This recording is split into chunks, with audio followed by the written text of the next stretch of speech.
It's a normal day in Hong Kong when suddenly the biggest tsunami in history hits the city, quickly flooding the streets and filling up the buildings. People run away in panic trying to find a safe spot where to hide, but the water is faster than them. Only those who manage to get to a floor high enough survive, and Hong Kong loses most of its population in just a couple of hours. 5 years later, Asha still has nightmares of the horror she felt that day. However, every morning she bottles up her fear and pushes through to keep on surviving. She's living in a high building that is in ruins, and she takes advantage of the trash to keep her things hidden from potential enemies.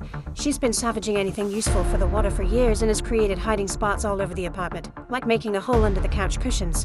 Every morning, she goes to the roof and gets some clean water from her secret stash, which is also carefully hidden. After drinking some tea, she listens to the radio, but she ignores the recorded message informing about a government shelter with supplies and chooses music instead. She's careful to use headphones to avoid making extra noise. Next, she uses a towel to gather the morning dew, which she adds to her stash of water bottles.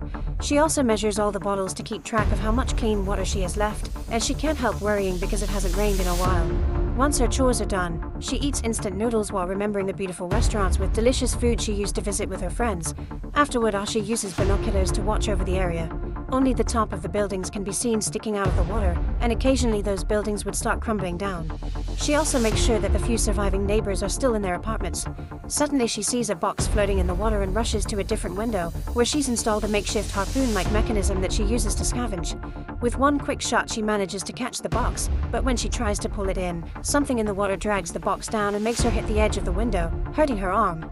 Asha ignores the pain and keeps on pulling against the mysterious strength, falling back from the whiplash when the creature finally lets go of it. Then Asha brings the box inside, and the animal has its revenge by sending a wave against her. The box mostly has trash in it, but she also finds a bottle of alcohol. On her way back to the roof, Asha stares at the door at the end of the corridor before moving again, clearly upset.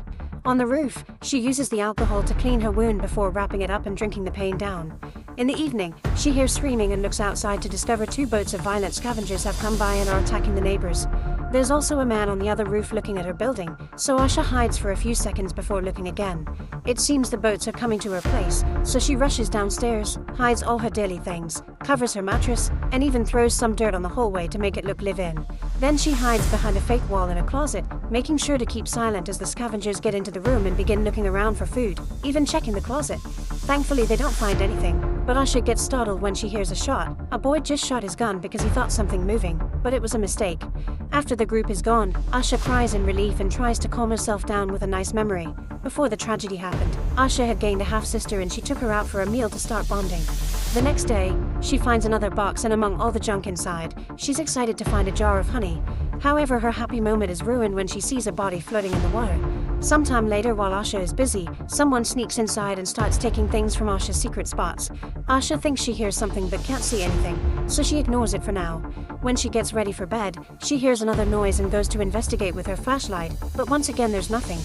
Next, she washes her face and leaves the soap out on purpose to finally catch the intruder, who turns out to be a little girl. Asha grabs the shoulder to confront her, but the child kicks her and runs away. She takes a few more things, including Asha's makeshift lamp, and goes down the corridor, but before she can open the mysterious door, she hears Asha coming and leaves again. That night, Asha dreams of the time she went shopping for clothes for her sister's birthday, and how she told her best friend that she was eager to leave her parents' house.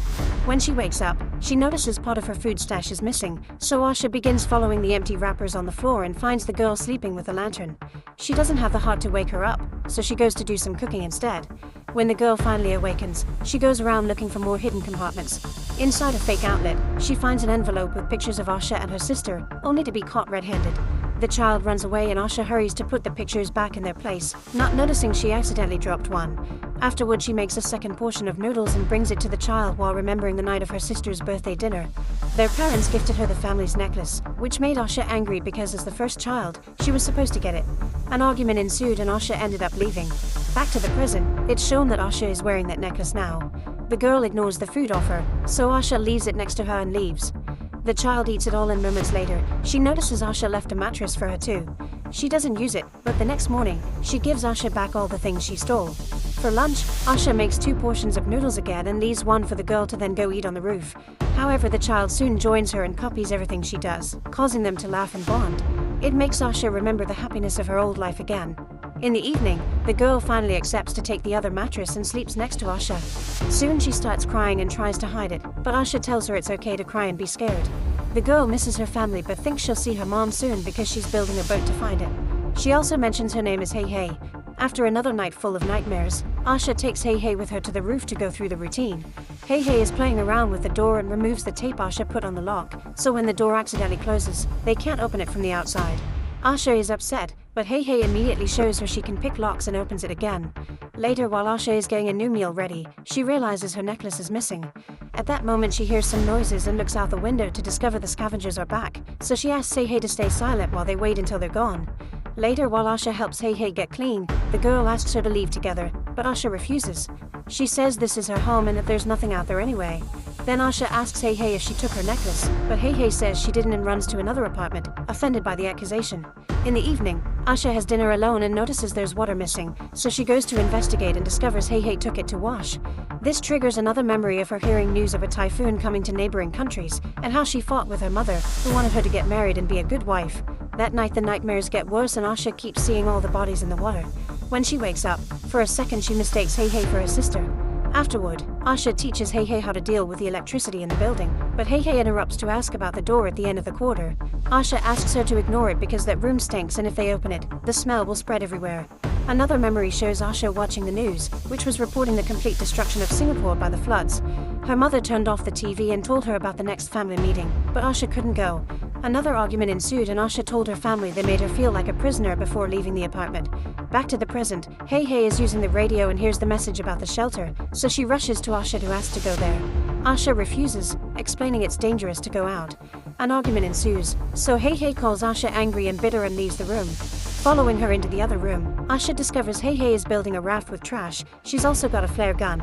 Asha immediately takes it from her and makes a confession. Some time ago, she tried to leave, and the situation out there was so horrible that she had to come back.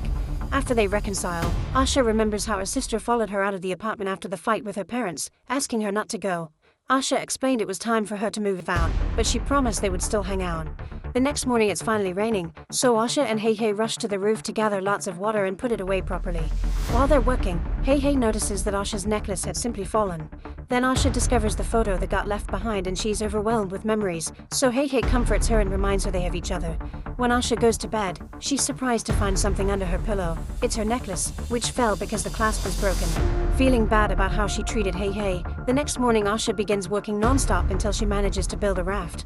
Hey Hey gets super excited, and Asha remembers the night of the argument again.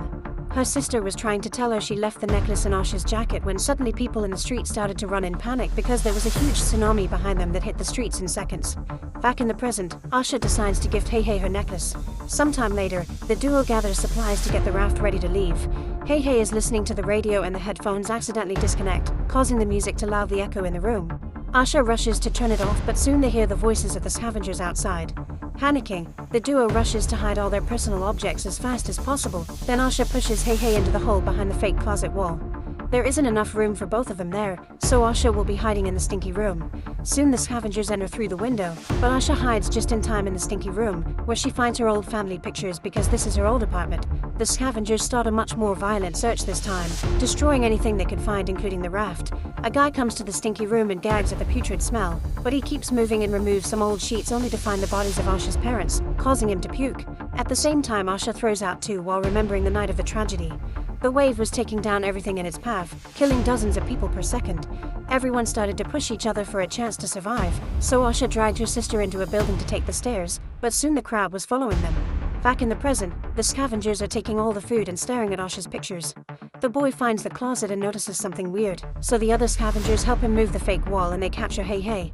Asha hears all this from her hiding spot in the stinky room and once again has a flashback. When they were going up the stairs, the sister tripped and fell behind, so she was trampled by the crowd. Asha was panicking and kept on running, not noticing her sister was missing until she made it to the roof. Suddenly Asha hears a scared Hey Hey tell the group where she is and the scavengers quickly find her, knocking her out. When she wakes up, Asha is tied up and the foreign scavenger tries to take advantage of her, but at that moment the leader calls him over. Moments later, Hey Hey and all the supplies are taken to the scavenger's boat. Asha is soon dragged out too and looking at Hey Hey reminds her of her sister, making her realize she can't make the same mistake again. She pulls at the rope, but the guy pulls back and makes her fall into the water. Luckily there's a broken CD nearby, so Asha uses it to attack the man, which causes him to angrily try to drown her. After some struggle, Asha finally reaches the flare gun in her pocket and shoots the guy, killing him. The other scavengers hear all the noise and come back into the building, but they don't see Asha. As the group splits to search, a big guy hears Asha cry and comes after her, but this is part of her trap. She makes him fall with some rope, then uses a guitar to beat him to death. Next, she takes his knife and runs into another room to turn on the radio. Soon a scavenger follows the noise and Asha jumps on him from behind, stabbing him with a knife. It's not enough and the guy starts fighting Asha, throwing her on a mattress to try to choke her. Thankfully, she manages to reach the knife and starts stabbing him repeatedly until he's dead. Then the female scavenger also hears a noise and finds a can with fire inside. Asha surprises her by throwing oil on her and pushing her into another room, where she sets her on fire before blocking the door to let her burn slowly. The leader hears her screaming and moves in that direction, but when he takes the stairs, Asha jumps on him to stab him. Another fight ensues during which the leader hits Asha a couple of times before trying to choke her.